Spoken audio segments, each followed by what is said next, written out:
አንድ አመት በኋላ ምን ላረግ እንደሆነ ገምቱ እስኪ ዛሬ አትገምቱም ሁለት ነገር ላረግ ነው አንደኛው ነገር ምን መሰላችሁ ሂል ጫማ እንደምንም ብዬ አጠር ያለችውን ፈልጌ አውጥቻለሁ እንግዲህ ከዚህ ሁሉ ጊዜ በኋላ ሂል ጫማ ስሞክር ወላከፍ ይሁን መንገድ ላይ ሰው ይደግፈኝ ይሁን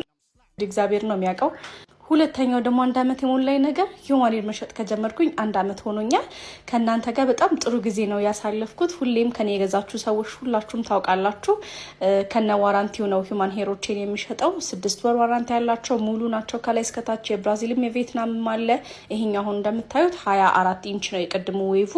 እቺኛዋ ደግሞ የቪየትናም ፍሪዝ ነች ሁለት ፒሷን ዝንጥ ብዬ ብዙ ጊዜ የሸጥኳት ፍሪዝ ነች እንደምታውቋት ይሄኛው ደግሞ የቪየትናም ደብል ድሮን ሂውማን ሄር ነው 200 ግራም ነች 24000 ብር ነች ፍሪ ዴሊቨሪ ከነ ጊፍቱ እንዳለው ታውቃላችሁ አድራሻዬ ደግሞ ያው ቦሌ ከደንበል ፊት ለፊት ያለው ህንጻ አንደኛው ፎቅ ላይ ነው የሚገኘው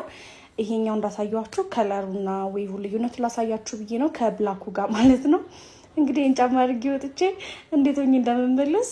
ያው በሰላም ባልመለስ ይሄን ቪዲዮ አልሰራላችሁ ማለት ቴክኒካሊ ግን በሰላም ተመልሻለሁ የኔና የዛራን ታሪክ እንግዲህ እንደሚታወቅ ነው እኔን የምታቆኝ ከሆነ እስከ ዛሬ ድረስ ሁልጊዜም ዛራ ነው የምቀባው ሁሉንም አብዛኞቹን የዛራን ፐርፊውሞች ወዳቸዋለሁኝ አሁን ደግሞ ከስፕላሹ ጋር ነው አንድ ላይ የምቀባው ግን ልጄ ስላለች ወጥቼ ነው የምቀባው ማለት ነው ቻው መልካም